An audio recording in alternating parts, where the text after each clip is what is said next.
Can you hear us?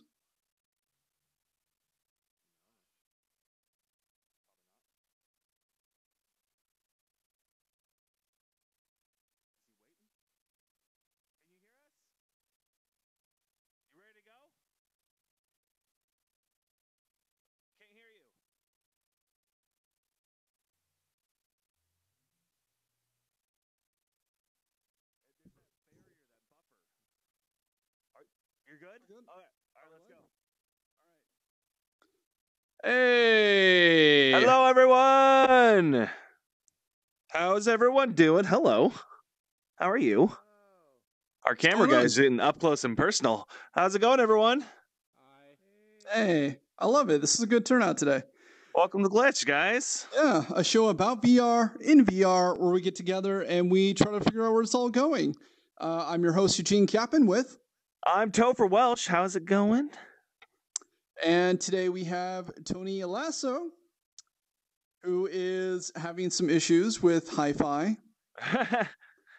It's okay. He'll be out momentarily. He's just, zipping up the pants and getting ready. He's taking care of the details. You ever hear that Kanye West story where he was late to coming out to a concert because he pooped himself? Really? Yeah. Was he singing the scoop diddy poop diddy whoop scoop doop doobie poop? Have you heard that song yet? You know, that might be the inspiration for that song. It would make so much sense because that is a terrible song for a terrible and it's situation. Just crap. It's yeah. Such a crappy song. You gotta make the best out of a bad situation. Yeah. But hey everybody, thank you so much for coming. We're hoping Tony will come out ASAP. What we'll do is, why don't you hold the fort down? I'm gonna go check on him real quick. Okay. Hey, so thank you everybody for coming. Tony. We are having some. I feel like this is like a tradition, based on the show's name, just glitched. There's always something that goes wrong the last like 5 minutes prior to going on, and this is like 3 weeks running. Like the first episode for the season. We had internet issues when we were down at VRLA, and so we had to make a deal with Intel.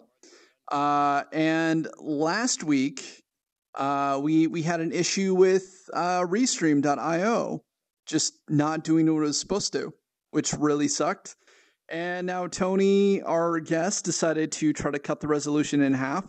But what he didn't know is it literally just makes it so you see 1/4 of your total screen, and it makes it so you can't access your bar, which I've actually done before. It's super annoying. I hope High Fidelity gets a hold of that soon. And is that a Squidward? I love that model. That's amazing. Yeah, Squidward. Did you model that yourself? Or did you steal that from somewhere? Or did you find it? How can I get my own Squidward?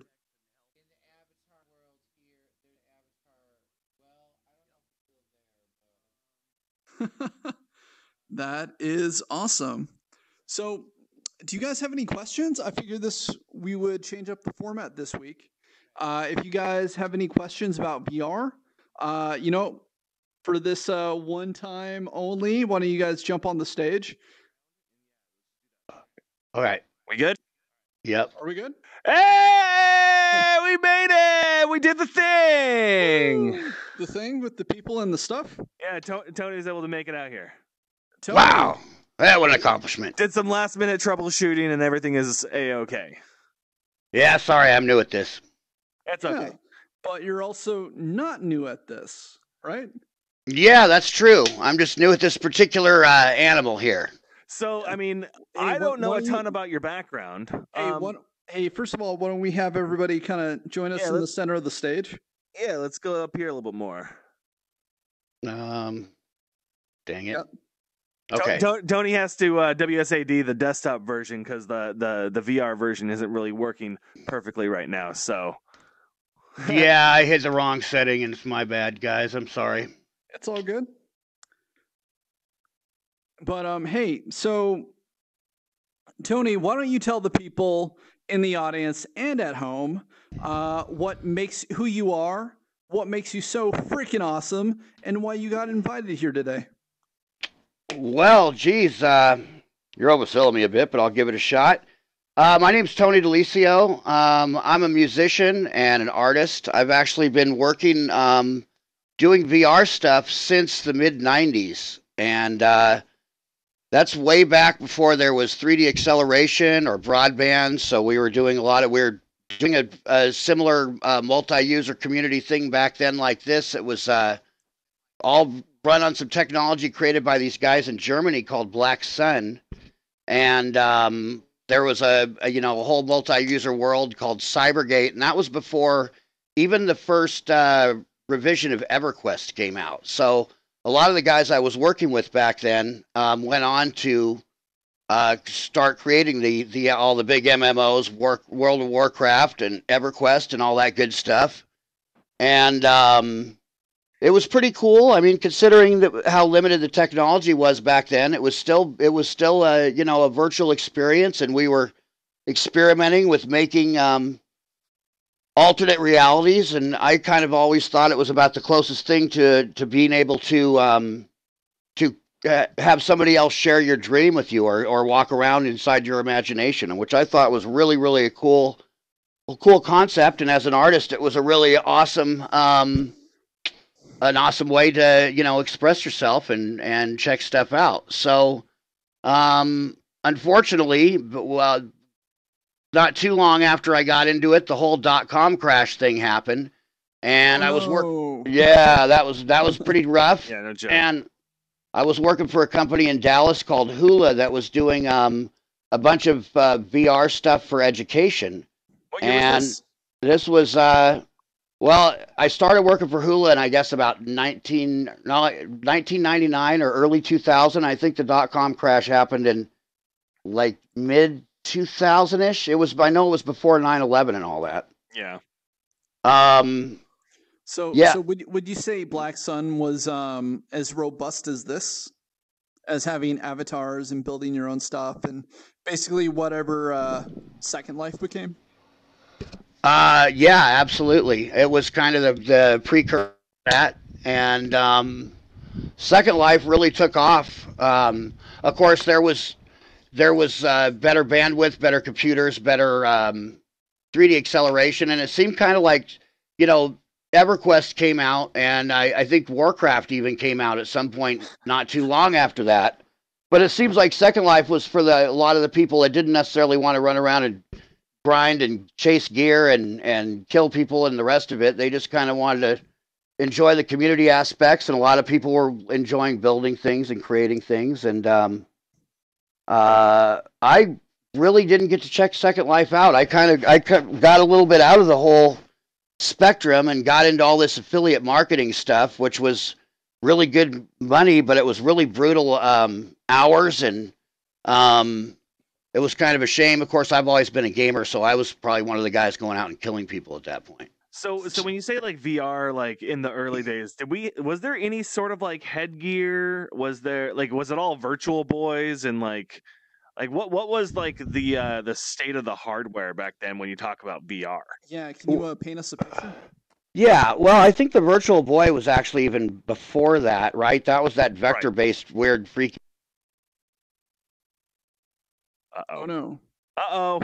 We lost you. We lost him. Engines and stuff. They would have these. They would have these kind of, I don't know, pod sort of things that you would get in, and the headsets were like, shoot, they came off your face literally about 1.5 feet or 2 feet or something. They were super heavy. When you're strapping CRT monitors to your eyes, I mean, I can't imagine it's going to be like small. Yeah, no, I mean it was huge and it was heavy, and then and the graphics were pretty terrible as far as that, the stereo rendered stuff. Yeah. Most of the stuff we were doing that was in VR, it was actually using a language called VRML, which was the virtual reality modeling language, and it's kind of crazy because the internet really started only getting popular in about 96 or 97, and then by 98 we were all fooling around with the VRML stuff, which just seemed super cool at that point. Even the internet just seemed super cool. It still is cool. But it was all scripted language, so we didn't have any cool tools like with graphic interfaces like 3ds Max or Maya or Fuse or any of this kind of stuff. So I actually got a couple of the worlds that I made ended up being written up in PC Magazine for being in the top worlds on the web. I made a Gotham City actually for Yvonne Craig, who was the original Batgirl in the old Batman series. And dope. And then I did this other one that was like a Mayan pyramid, and it had a human sacrifice and everything, and that created. You could take people up and like sacrifice them. Well, no, I had just an altar with a dead dude with mass blood all over him, and it caused a huge amount of controversy at that point, right? Because everybody is making all these little fluffy worlds with rainbows and butterflies, and I was like, well, I made the pyramid because you know what? It was pretty easy, right? It's a bunch of cubes stacked on top of each other, or rectangles or whatever. What's that? You gonna make one?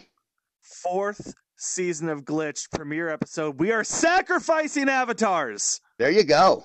Yes, I like it. Yeah. So then, much to everyone's chagrin in that community, when that got written up in PC Magazine, they're, oh, that's just an outrage.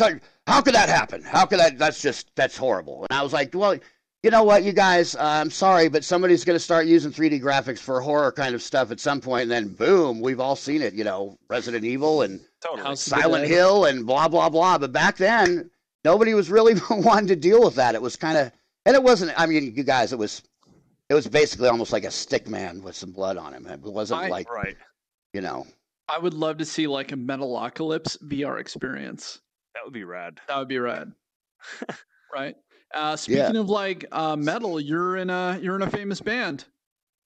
Yeah, I've been in a bunch of pretty cool bands over the years. That's something I've been doing since I guess my teenage years. I grew up in Alaska actually, and moved down here to the Seattle area to play with a pretty notable band down here called Gypsy Rose that I actually replaced Jerry Cantrell from Alice in Chains in that band.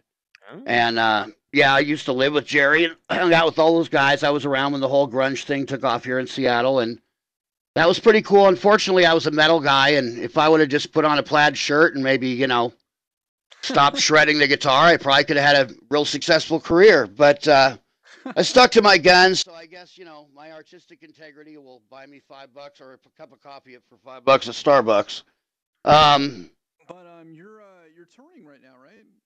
Or you're about to go touring? Actually, well, I was set up to go tour, and my wife had started having some health problems, so I actually had to leave that band, at least temporarily. There was no way to be away from her for thousands of miles away when she has this weird thing going on where her arms and her hands just started randomly going numb, and we didn't know if it was MS coming on or ALS, or it could have been any number of horrible things. So they're still actually trying to get to the bottom of that. She's got an MRI scheduled coming up pretty soon, but that was a bit of a bummer. But when it's your family, you gotta sometimes make sacrifices. So since that's, I've taken music is it's a very time consuming thing to do it. A lot of people want to play music because they think it's just going to be all hot chicks and partying, and of course it's some of that, but when you're on the road, when you're touring, you're working 24 hours a day. You don't get to punch the time clock and go home. You get off stage, you hang out with people for a little while, you might have a beer or two or something, you hop on a tour bus, drive to the next city. You get 3 or 4 hours of sleep a night, or sometimes every couple nights. It's amazing, and it's pretty brutal, but it's amazing too. Awesome yet grueling. Yeah, well, you're traveling and doing all the rest of the stuff and radio spots and whatever, and then you get on stage for an hour, and then for the next 23, you're just waiting for that next rush to get up on the stage, and yeah, that's a hell of an experience. I mean, you really can't even describe it. You just got to do it. Yeah, so you're definitely like doing the old school touring, that sort of thing. We're kind of doing the new school in VR touring. I mean, we just did like VRLA, and we're in talks right now to go do VidCon. Yeah, that's so cool in California. So we'll see if that pans out. Yeah, if anyone's going to VidCon, we will be there. I'm trying to remember how to point with. Oh no, I don't want to jump. Anyways, Just do thumb pointing. yeah, Thumb pointing. Find us at VidCon if you do go to that. So yeah. So Awesome. so you're a musician. Are you guys doing anything like cool with like music in VR? Have you built anything delving into like the music scene in VR or live shows in VR? Have you guys filmed anything? Like, what are you guys doing with the music? Well, as I said, I kind of had to step down. The band I was playing with most recently was called American Wrecking Company, and they're signed on a label called Concrete Records, and they're doing real well. Very fitting. But basically, when I didn't know what was going on with my wife's health, and while I shortly after bowing out of that band and the tour, I was approached by this guy Scott McKinley, who had the genius idea a couple of years ago to start distributing music through all of the marijuana dispensaries around the country, and he's got a company that's called HiTunes. And he's actually working with some big artists. He's working with some of Tech Nine's artists and the DJ guy from Slipknot that's got all the nails coming out of his head. Nice. And it sounds like it's like what Starbucks did for pop music, the weed shops are doing for the stoner music. Yeah, exactly. Yeah, it's a lot of hip hop and a lot of hard rock. It's primarily Taylor Swift. You get Wiz Khalifa. Yeah, exactly. Yeah, Snoop Dogg. Snoop Dogg goes around, and so back in the day when bands would go tour, you do a little promotional stop. They would have like Tower Records or something like that. You roll into town, and they do a meet and greet there. There's really not any record stores anymore. I mean, nobody's going to probably do a meet and greet at Walmart or something. So well, right. Actually, Pitbull did. Did he? Yeah. Mr. Worldwide? Mr. Worldwide was at Walmart and I missed him? So this is what happened. They had a contest where he would come to like a Walmart somewhere in the country, and it was up to the fans to vote where he went. And a bunch of trolls jumped on and basically voted him to this Walmart in the middle of Alaska. Crazy.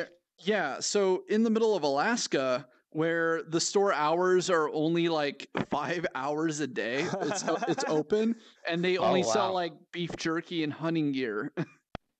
Oh wow, that must. I hope you brought a Kodak and took a picture with that one because which is absolutely hilarious. So he had to go where these like mountaineers were, where they don't listen to his music.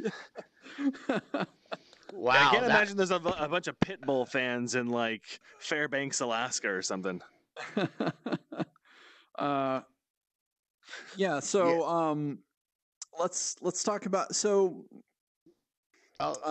he was asking about the music. Do you want me to continue with that? Yeah. I would love for you to continue on. Sorry, tangent about Mr. Worldwide. I couldn't help myself. Yeah, yeah, man. You can't stop the pit. No way. So basically, Scott he'd had a couple partners, and they, aside from him doing his iTunes thing, he's kind of in the upper echelon of the recreational marijuana distribution network, if that's the proper way to say it. And he's always been a really good mover and shaker, great businessman. And a couple of his business partners were big wine drinkers, and they had seen. They saw that 19 Crimes wine. Are you guys familiar with that at all? No. So there's this wine that it's real edgy wine. I mean, it's called 19 Crimes or whatever. So they back in the day, Australia was a penal colony actually, right? So it was basically like the whole country was a prison or whatever. It's sort of like you're done. We're not going to kill you, but you're going to frickin' Australia, And when we all know from watching, National Geographic how many things there are in Australia that will kill you, right? It's all the terrible things there in Australia that will kill you. Right. It's actually that's what it's made of. It's literally.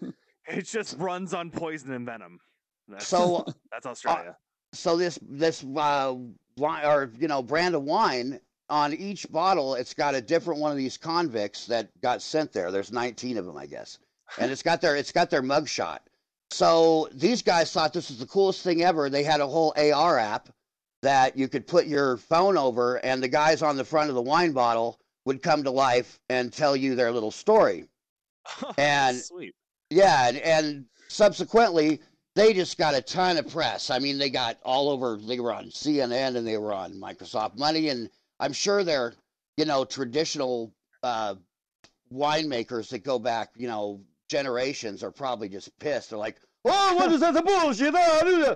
These guys are coming around here. I like how they're all Italian. Yeah, getting all this press, and I don't know. I haven't actually drank the wine, but ever since hearing about it from Scott, I heard about, a number of different people have been brought it up, and they just think it's really super cool. And it's frankly, it's just a marketing gimmick, but it's getting them a lot of exposure. And Scott's like, years ago, I made my mom an augmented reality birthday card where she collects elephants. So I made her this birthday card. I said, print this out, stick it on your table, and I made her a little app. I said, point your phone at the card, and this elephant magically appeared, and it was like, 3 feet tall, standing in the middle of her dining room table. And of course, she'd never seen anything like that, and she thought that was really cool. And her and my dad, they had their tablets out, and they're walking around it, and they're, oh, I could see its butt. Oh, so. Oh my God, it's duking on the table. Oh. Yeah. So at the time, Scott's a buddy of mine, and I showed him some of the stuff that I was working on. I just thought it was a neat novelty.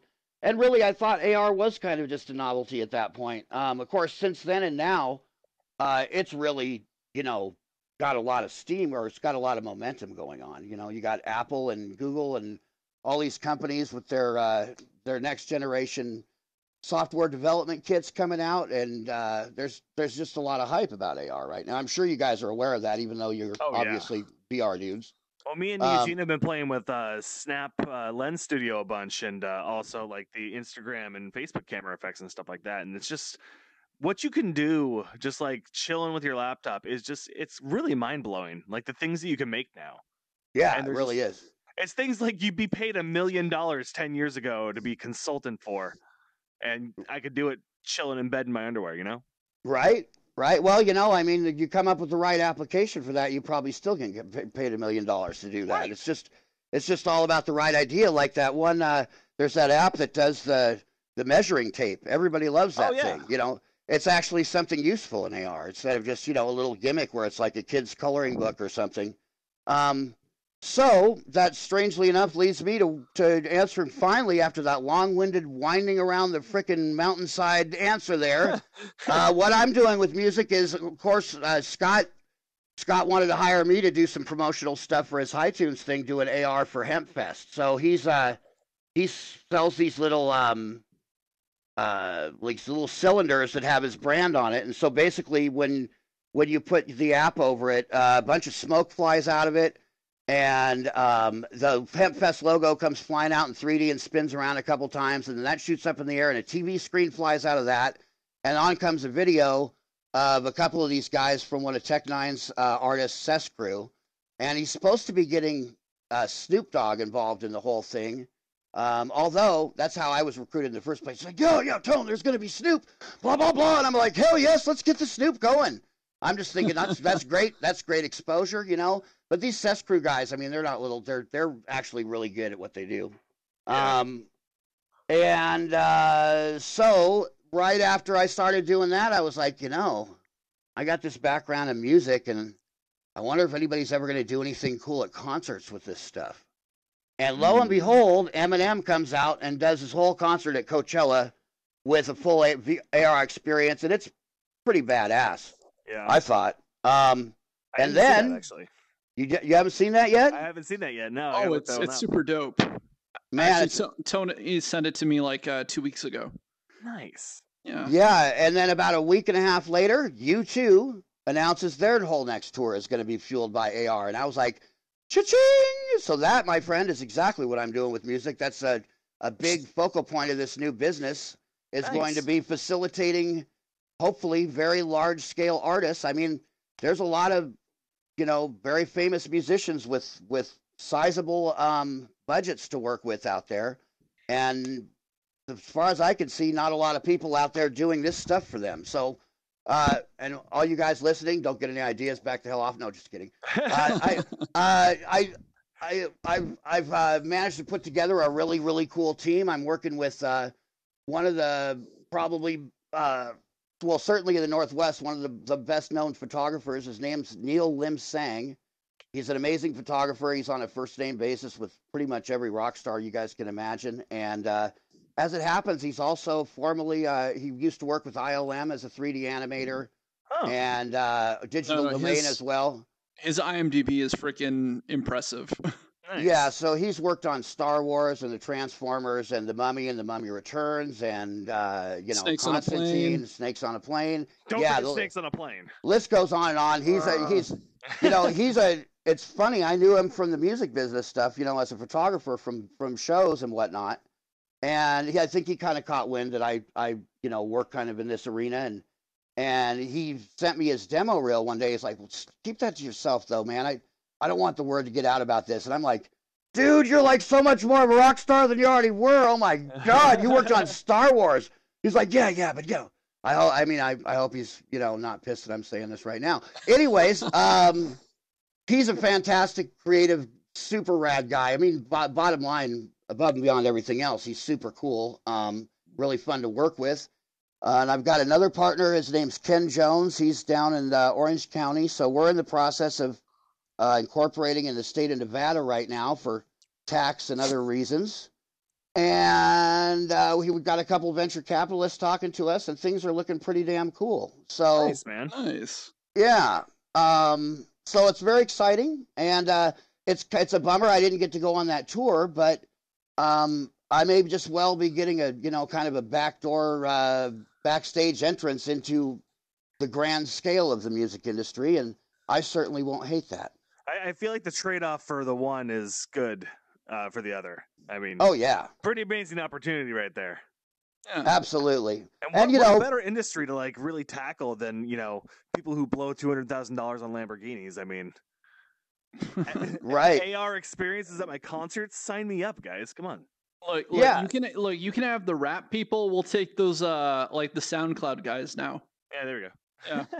Hey, you guys want to go over to the board and get some comments? We got a whole board full of comments over here. Cool. Yeah. Let's see. Okay. What?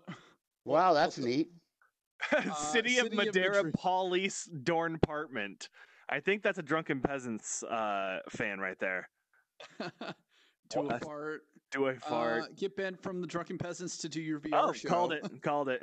I saw the God. Dorn, and that was a Brett Keane reference. Yeah, so we've actually been talking to those guys about doing their show. Yeah.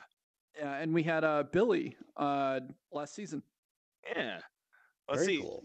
This dude's. It seems like he's the only one here, but Glanderson Booper. Not gonna sit down.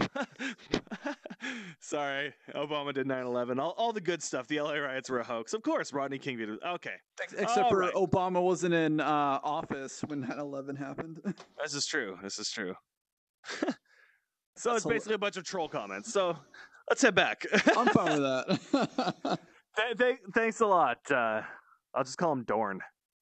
Dorn. Good old Dorn. Oh no! Get Orn over here. Get Orn over here. I locked up. He trolled. Uh-oh. He's being summoned to the nether region. Yeah, well, haters, you gotta love them. They make us appreciate the cool people, don't they? I feel like he's like a necromancer, and he keeps like phasing in and out of the world of the undead. So you see like his soul is just leaving his body. And that's what is happening.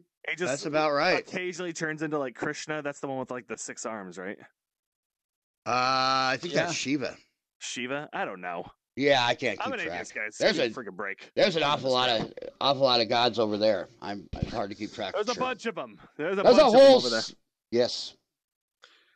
Do you guys ever watch Preacher? Oh yeah. I watched the first couple episodes of Preacher. I liked it. Season 2 is way crazier than season 1. Really? Yeah, man. Yeah, and it's not just like the guy having sex with the pile of meat. It's like. Whoa, I don't think I saw that part. So. Oh. Okay. Yeah. So you just throw it out there. Sex with the pile of meat, like it's a normal thing. Meat needs love too. It's not a normal thing. That's why we're. I said it, but no. In like season 2, they're just like looking for God. Oh, Spoiler: they're looking for God. spoiler, they don't find it. Yeah, well, did you catch the premise of it in the couple episodes that you saw? What was going on? Oh, I read the comic. I was asking Topher. He said, No, I didn't see it now.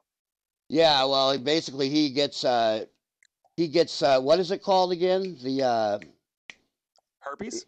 no, he gets some kind of power that escaped from heaven where he can like So basically what has happened is an angel and a demon got it on and created this entity that is as powerful as God.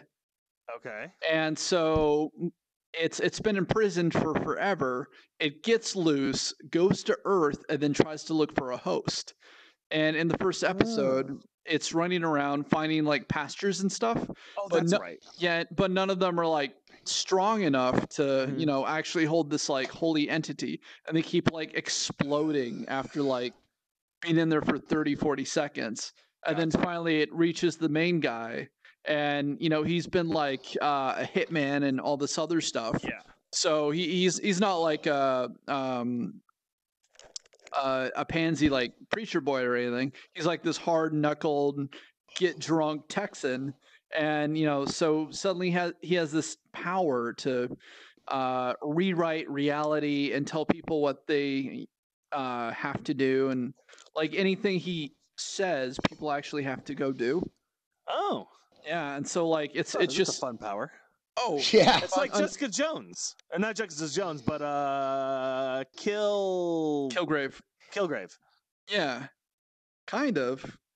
One's more of a parasite. The other one's more of a douchebag, being a god.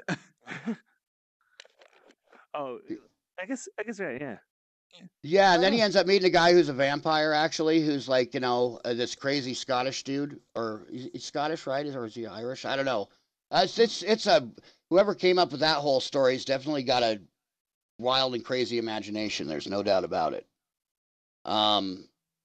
But yeah, it gets really intense and extremely violent and funny and twisted. In the comics, they go into like World War III and stuff. So. Oh wow. Really taking it to the extreme. Well, yeah. Well, at what point? I mean, if you have the power to like write a comic book, wouldn't you want it to go in crazy places too? Oh, absolutely. Well, he tells this one kid to go to hell, and the kid ends up going to literally getting sent to hell, and he's in hell with like Hitler and all these other people, and then Hitler turns out to be sort of like a nice guy in hell and helps him break out of hell and stuff. I hope I didn't spoil anything for anybody there. We're destroying anybody who's ever wanted to. This is just making me want to watch the show even more. So this is just great promotion for them. I think it's okay. Yeah, it's little cliff notes. I mean, there's so much more that goes on. So, don't watch it though if you don't like really hardcore violence and your religious sensibilities are easily offended, because you're going to be probably pretty pissed off and wanting to pick at that show or something.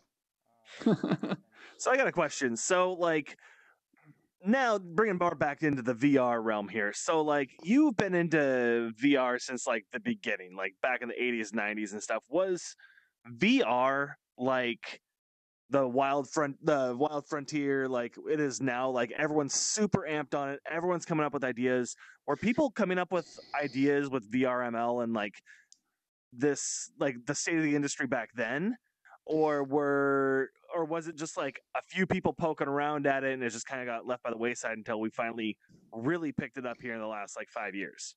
Well, it wasn't nearly the size of the audience that is into it now, but everybody that was into it was really passionate about it and had really creative ideas. And of course, when you don't have as much technology to work with, you kind of have to work, do other creative things to sort of make up for it. So there was people doing a lot of neat stuff, and there was even talk back then of people like, if VR was going to get it reduced to like contacts and like, no headsets and all this other stuff. And there were headsets around, and there's this thing called the Cave that they had, and what is it, Stanford or one of those, some university somewhere. I don't know, maybe it was MIT. But it's like kind of like the closest thing to the holodeck that they had. And there was there's some innovation going on in that space, but everybody that was involved with it just kind of collectively, for one, one thing that really killed it, which is I think a problem that's going on now, is there was never, really a unified standard. Everybody was trying to do their own proprietary stuff. Microsoft got very involved at one point with all of it. They of course wanted to take it over and be the kings of it. And I don't know if you guys are old enough even to remember, like Netscape was involved with the whole thing. And there was a bunch of bigger companies that were all looking at the technology, but the fact of the matter is there just wasn't processing power wasn't fast enough. Shoot, I mean, when I started doing that, the first 3D acceleration card hadn't even come out yet. So you had to really watch your polygons at that point. You know what I mean? I think that Gotham City world that I made, I created it in Notepad, and the whole world was 6K. So, and it was like a full city. I mean, it was really like, I don't know, 4 city blocks, really. But I did some cool stuff where that's before you could really bake textures. So I sort of pseudo baked them and added lighting in Photoshop and made pseudo shadows and lighting. And there was no real time lighting whatsoever. Quake hadn't even come out. Quake was the first actual 3D video game. Before that, it was all sprites and stuff, So, and it's kind of interesting that John Carmack, is the big dude over there at Oculus, because he's the guy that wrote that engine for Quake way back then. Was the idea of the metaverse like a thing back then, like in the 90s? Like the idea that we'll just live in a virtual reality, like actually live in VR and everything will be interconnected and things like this idea? I love absolutely VR because that was literally my next question. Yeah, great minds think alike. Yes. This is why we're buddies. That's awesome. Good rhythm, gentlemen. Yes, in fact, there was a guy named Neil Stephenson that wrote a book called Black Sun, and Black Sun was actually a nightclub in VR, kind of similar to something you'd see in the what's the movie that just came out? Ready Player One. Yeah, Ready Player One. And there's another guy named William Gibson that wrote a book called Neuromancer. And those guys I think William Gibson's credited with being the guy who actually first came up with the idea of the metaverse. But in the Black Sun, the main character in it, he's the greatest sword fighter in the world. So he lives basically in a storage shed or something.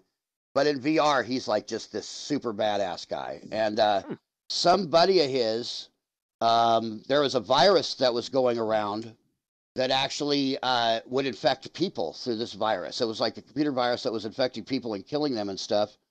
And boy, it's a little foggy. I mean, that's like, 20 years ago or something. So, but yes, there absolutely was. Very much on point with everything that's going on now. The next stuff that the guy wrote about, that Neil Stephenson guy, was all about nanotechnology and stuff, which was a trip. And I'm sure it's kind of, I know there's been nanotechnology things going on, but we ought to be seeing that making an appearance soon. It's pretty crazy if you guys think about all the emerging technologies that are kind of all about to hit on a grand scale right now, right? We got, AR and VR, of course, is just gaining all kinds of ground and getting a lot of press and a lot of people talking about it. But all this new stuff with AI, did you guys see all that duplex stuff with Google from the I/O conference? My God, that was scary. Man, I mean, we're not going to... Oh, yeah, the assistant? Yeah, she made the hairdressing appointment and stuff, and that was wild, man. All the little voice inflections and stuff. Yeah. So where it acted like it was thinking. I think it's crazy, how there's so many new tech things, like you said, nano computers. We got VR and AR. We have all this machine learning, all this AI. Everything's gonna combine into one massive tech megazord and become just bolster everything to be this gigantic, crazy thing. I think we're just everything's gonna pop soon. And we're just going to have a massive amount of crazy new cool tech stuff. Oh, yeah. People sign contracts, they're going to have to print out the CAPTCHA where it's going to be are you a robot? And you have to physically with a pen write, nope. Right, yeah. They'll have some tests in Blade Runner that you got to pass, right? I am not a replica, I promise. That's one neat thing I'm sure you guys noticed, though, from working in in this field. You kind of end up on a lot of, when you're looking for new information, at least I do, when I see all these different kind of emerging technologies, it's sort of like It's like a golden ticket to being a futurist almost or something. Right. Have you guys heard about all that the D-Wave stuff? Z-Wave? D-Wave? Oh, D-Wave? No. Oh, hello. All right. You're not supposed to be on stage. He's like, don't mind me. I'm just gonna hop off this stage, yeah? Just go out the front over here. You can't go off the side. You gotta go out the middle. You saw it, folks. The virtual stage dive. Yeah. So metal. So metal, man. So metal. Just thrown him at the little person there and the dude in the green vest. So this D-Wave thing, you guys, this is pretty crazy. So the D-Wave is the first quantum computer that is commercially available, right? And Google, put it this way, Google and NASA co-invested in one. I'm sure it's involved in some of that duplex stuff that we heard. And the guy that invented it, so they're just right up in Vancouver, just north of us here. And the guy that invented it is claiming that, or he didn't invent it, he funded the whole thing. He's claiming that it's actually speaking with entities from alternate realities, like parallel universes. Yeah, he's saying this in a very serious way, like matter of fact, like blah, blah, blah. So check this out. As if that's not freaky enough. So he started a new company that's called Kindred. And this is all really true. You guys can look it up. So it's the D-Wave and Kindred. Just Google that sometime. It'll blow your mind. So this Kindred situation, now he's saying that he wants to somehow capture one of the entities from one of these parallel realities and trap it inside of a machine, and that's what's going to be AI. And he said it's like, thousands of times smarter than any human and all this other stuff. And I'm just thinking, I'm all right. I mean, great freaking science fiction story. I mean, if it's not true, right? There's a lot of room there to go to town. But I mean, what could possibly go wrong, right? If there is any truth to that at all, it's like, man, what the hell are you thinking? And he's just basically, he's some super famous, like the Elon Musk of Canada. I mean, he's taken very seriously, and like I said, Google and NASA are buying his products. So there you go. It's I don't know. Ron Hubbard of tech. Yeah, well, except for more like the H.P. Lovecraft of tech. Yeah, well, because he's looking at those parallel creatures to the equivalent of being like the Great Ones. Okay, from the I was just assuming Necronomicon. that they were Thetans. That's a Scientology joke. You can take that one to the bank, guys. Yeah. Well, hey, do you think we should maybe open up our little pods for some questions? Or we should read the board again. Well, yeah, let's hit the board again real quick. I have a feeling it's just City of Madeira, Paulice, Dorn Apartment. All the way through. I'm still the only viewer that's weird. Not hating on you, though. It's okay. We love you, man. Still waiting for someone else to show up here. Oh, thanks. Let's just keep on talking about how it's so dead in the chat. Great television. Yeah, usually we have a guest that has like millions of subscribers and stuff. But today we get Tony.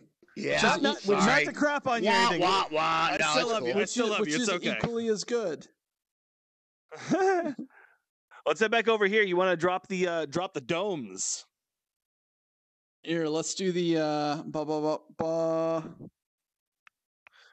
So yeah, if you guys want to line up over at either one of the pods, Eugene is going to drop the domes, and we are going to take questions from the audience. So if you guys got a question, please step right up as soon as my handy counterpart here drops those domes. Come on, handy counterpart. You might not have the necessary permissions to edit on this domain. Oh, handy counterpart. Why are you failing me? Okay. So we'll let people come on stage.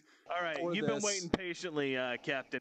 Why don't you come over here, jump up on stage, and you can ask your question. Hey, Tony, you want to come over here?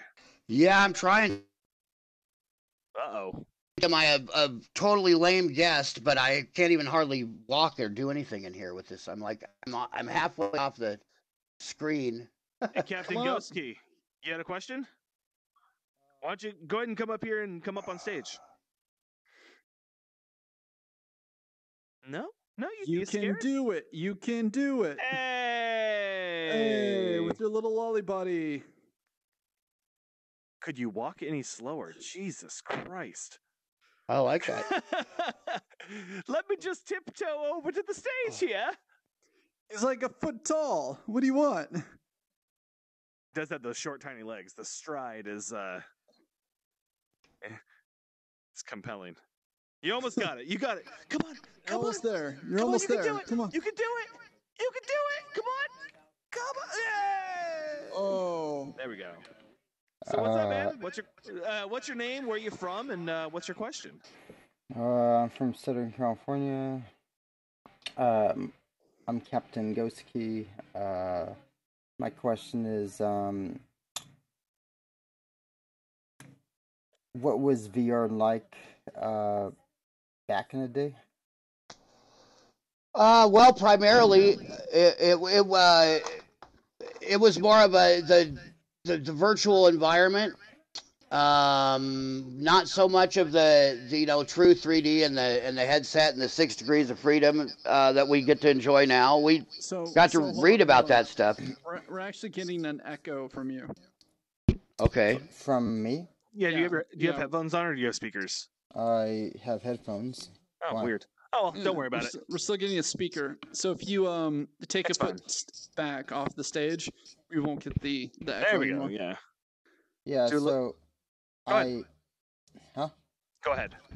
Oh, so I was curious on how do you make skins, or do you have to I have Tumblr.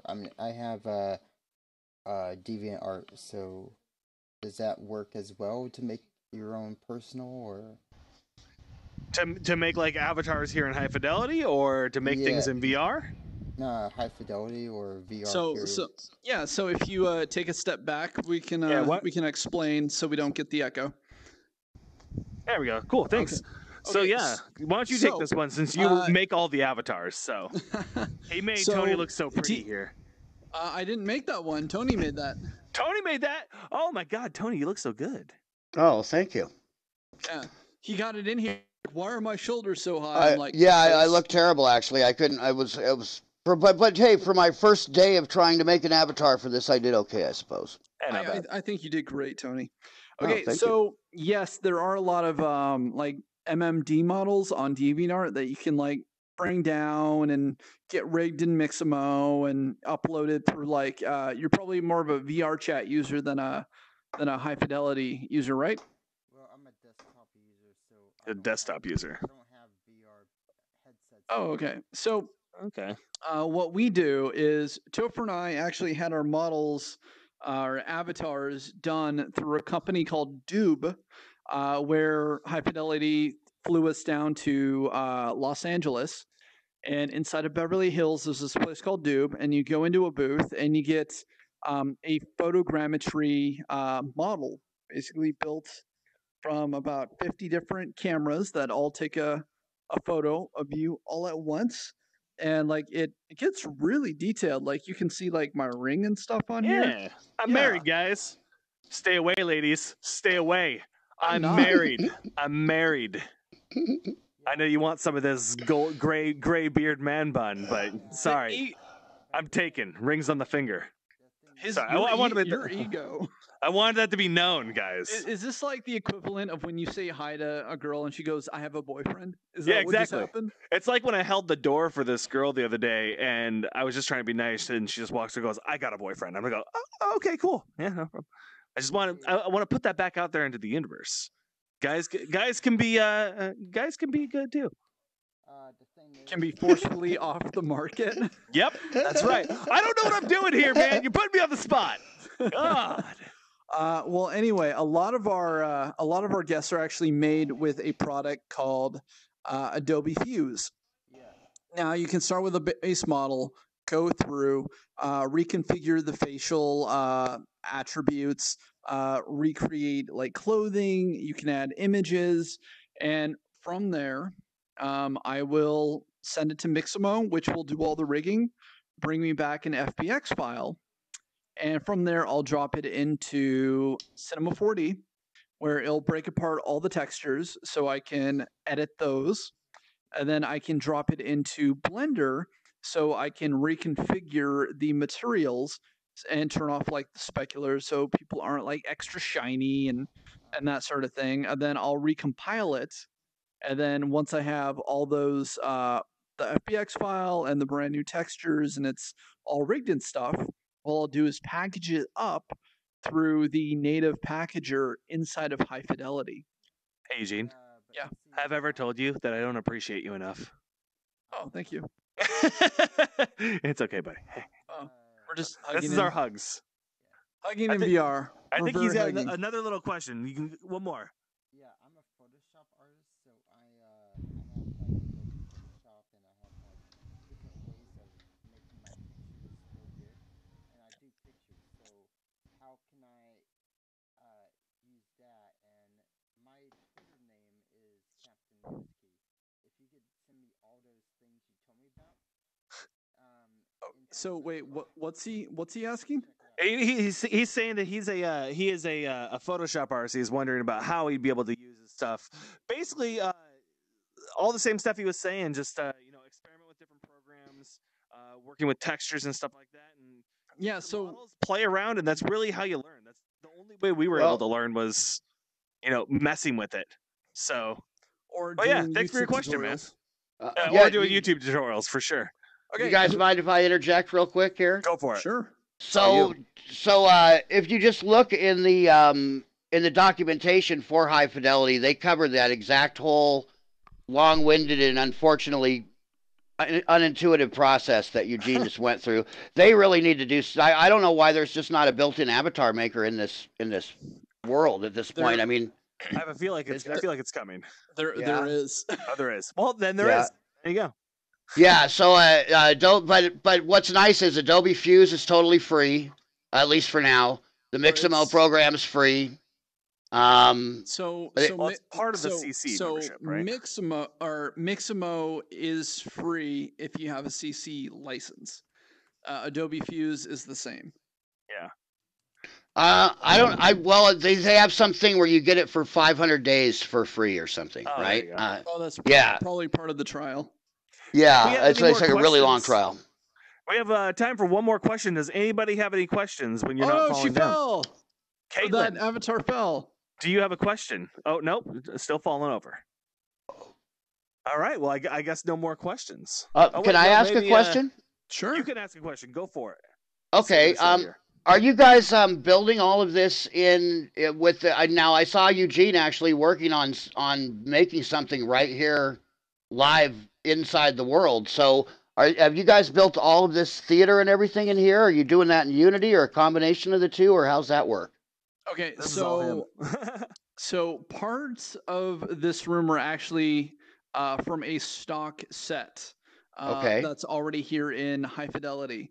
What I did was I removed everything I didn't want, and then inside of Cinema 4D, I rebuilt everything else. So like those giant heads up there, those are not part of the theater. When you go out to the 4A, all of that was custom built by me. The glitched talk show sign back there, that was me. And then we, had to spend time putting in domes and chat walls and, all that good stuff. Did you build that in a third-party tool, or did you build that right here inside of High Fidelity? I built those in Cinema 4D, saved them as OBJ files, then imported directly into High Fidelity. Cool. Yeah, so in Cinema 4D, I made everything once, and then I saved everything as separate parts, so I could re-import it. And it was actually part of our 60-day pre-build before we even launched the show. Yeah, he did like a show on Twitch every single night where he was building the glitched set. I gotta say, you did a hell of a job, buddy. Hell of a job. Yeah. Thanks, man. Yeah, it's really, really awesome, man. I was very impressed when I came in today. I think this would be a very fun playground to mess around with. I'm looking forward to cleaning up this avatar, though. I'll tell you what, that whole hunchbacky thing is just kind of like, where'd that come from? Yeah, Eugene even gave me a DJ booth over here when him and Billy were having their rap battle. It's actually out in the 4A right now. Oh, the DJ booth is out there? Man, I'm going to have to host a party later. Yeah. Get Flashback over here. You need to get Excision in here. I would love to see, like, your mouth move when you talk. Yeah. Yes, that's the byproduct of my whatever it was 6 hours of Avatar in learning the tricks of the trade in this platform. But I'm happy to say, or from looking at just in between when we came in earlier for our little test run with this guy, I did go do a bunch of more research and found out that a lot of the tools I'm more familiar with will work great in here too. So um, it's just all about, I guess. I'd never used Fuse before at all. I actually, when I got CC, I took it off because it just was really, it seemed to slow down my whole computer. So, I just never had really messed around with it. But actually, I thought it did pretty cool, pretty cool avatar. For the art side of it was really cool. And Mixamo, man, talk about it compared to some of the, I've been rigging stuff for years, and compared to like 3ds Max Biped and Character Studio back in the day, that's just like the easiest thing I've ever seen. You just you have to rig the wrists, the chin, the knees, and Everything. the groin, and that's it. You just drag a little sphere over where the wrists are, and it just figures out where all the skeletal structure goes for you, and that's pretty awesome. If they could work out that whole blend shapes thing so that it would work with the facial animation and all the rest of that, that'd be wonderful. So I think it might have actually you just forgot to turn on something.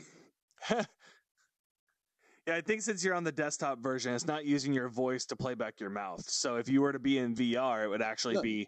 No. So even inside of the desktop mode, it will play your. It will do the blend shapes. Oh. But when you're exporting from, when you're putting up your model into Mixamo, and it asks what's your bone structure you want, there is a little tab to open up. Yes, use blend shapes. And when you have that tab turned on, it's by default off. Okay. But when you turn it on, that's when you get like the mouth movements. Right on. Yeah. Well, hey, I think we're getting close to the end of the show.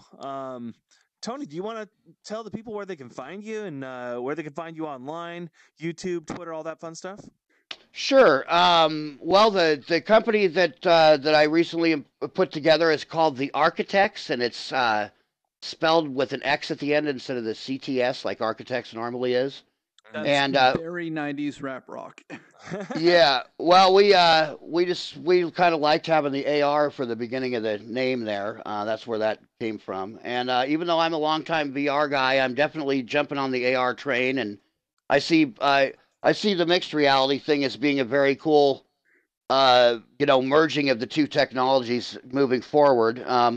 I know everybody's trying to figure out how that's exactly going to work, but essentially, if you could just turn the lenses opaque and go from augmented and just walk right into a VR scenario, that would be pretty cool.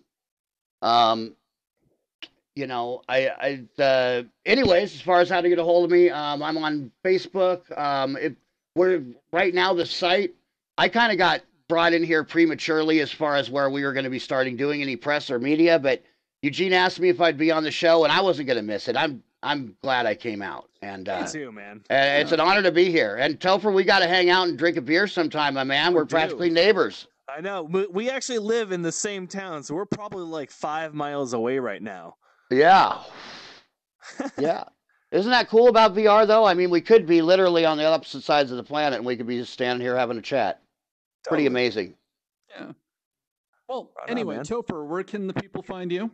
Well, if you guys want to find me on YouTube, I'm youtube.com/VRNation, twitch.tv/VR__nation. Instagram's toe__fur, and Twitter is toe_fur. That's a mouthful. I'm sorry. And if you want to catch up on this episode or any of the other episodes for the season, you can go to Capon Design TV on YouTube. And then if you want to follow me on Twitter, Capon Design. Anyway, thank you so much for joining us this week on Glitched. You guys are absolutely amazing. And you know what? Stay glitched, and we'll see you next time. Stay glitched. See you guys later. Yeah. Bye, everybody. Thanks again, guys. Yeah, man. Oops. Come on. You can walk. There you go. Oh. I'm gonna do it. Darn it! I might have to beam out. I'm He glitched. can't make it. I'm just getting in the